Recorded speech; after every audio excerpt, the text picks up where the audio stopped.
بسم اللہ الرحمن الرحیم۔ میرے عزیز ساتھیوں، زکوٰۃ کے مسائل کے بعد آج میں آپ کو عشر کے مسائل بتاؤں گا۔ عشر کسے کہتے ہیں، عشری زمین کون سی ہے؟ اس سے پہلے میں اللہ تبارک و تعالیٰ کے کلام مقدس سے آپ کو وہ آیت سناؤں جس میں اللہ تبارک و تعالیٰ ہمیں عشر کا حکم دیتے ہیں۔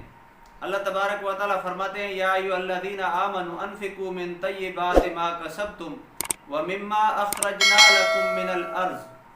اے ایمان والو، اپنے پاک رزق میں سے، اپنے پاک کمائی میں سے اللہ تبارک و تعالیٰ کی راہ میں خرچ کرو، اور اس میں سے خرچ کرو جو ہم نے آپ کے لیے زمین سے نکالا ہے، یعنی آپ کی پیداوار۔ اور دوسری جگہ ارشاد فرماتے ہیں وَآتُوا حَقَّهُ يَوْمَ حَصَادِهِ، زمین کی کٹائی کے وقت اس کا حق ادا کرو، یعنی عشر دیا کرو۔ تو عشری زمین کون سی ہے؟ وہ علاقہ، وہ شہر جو کافروں کے قبضے میں تھا، مسلمانوں نے ان پر چڑھائی کی اور سارا شہر قبضے میں کر لیا، اور مسلمانوں کے بادشاہ نے وہ زمین مسلمانوں کو الٹ کر دی، تو وہ زمین عشری کہلائے گی۔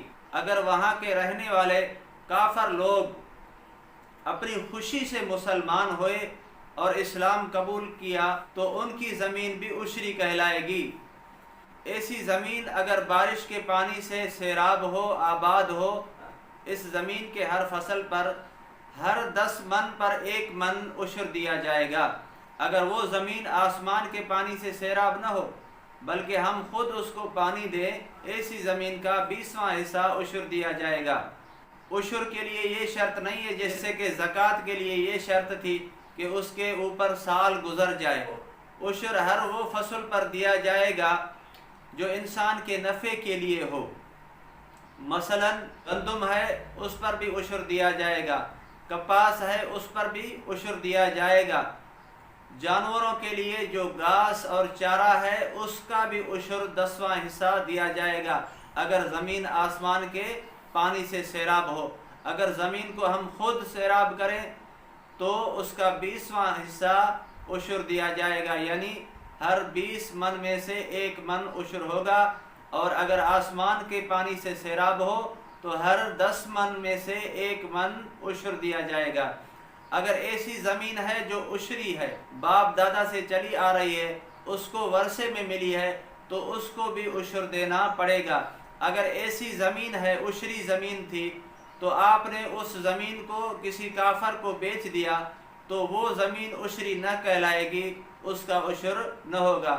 اس کافر نے اب دوبارہ کسی مسلمان کو بیچ دیا تو وہ عشری زمین نہیں کہلائے گی۔ اگر زمین کی پیداوار تیار ہو، تیار ہونے کے بعد بیچ دیا، یعنی اس کا دانہ، اس کی گندم، اس کی کپاس بالکل تیار ہے، تیار ہونے کے بعد اب اس کے مالک نے اس زمین کو بیچ دیا، زمین بیچنے والے کے اوپر عشر ہوگا۔ اسی طرح اگر باغات ہیں، اس کے میوات تیار ہیں، تیار ہونے کے بعد اس باغات کو بیچ رہا ہے تو اس کا عشر ان مالک بیچنے والے کے اوپر ہوگا۔ اگر فصل تیار نہیں ہے، باغات میں میوہ تیار نہیں ہے تو اب بیچ رہا ہے تو اس کا عشر خرید کرنے والے کے اوپر ہوگا، بیچنے والے کے اوپر نہیں ہوگا۔ عشری زمین ہو، اس پر جنگلات ہوں، تو ایسے جنگلات پر اگر شہد نکل آئے تو اس پر بھی عشر واجب ہوگا۔ اگر زمین زمیندار کی ہے، اس زمین کو حاری آباد کر رہا ہے تو عشر کس پر ہوگا؟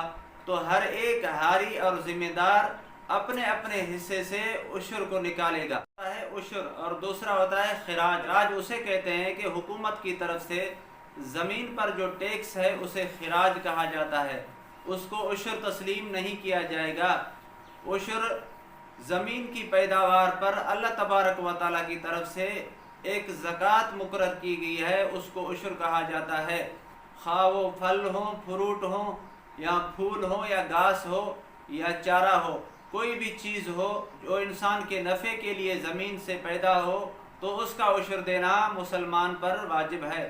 اللہ تبارک و تعالیٰ سے دعا ہے کہ اللہ تبارک و تعالیٰ ہم سب کو دینی مسائل سیکھنے کی توفیق عطا فرمائے۔ وما علینا الا البلاغ۔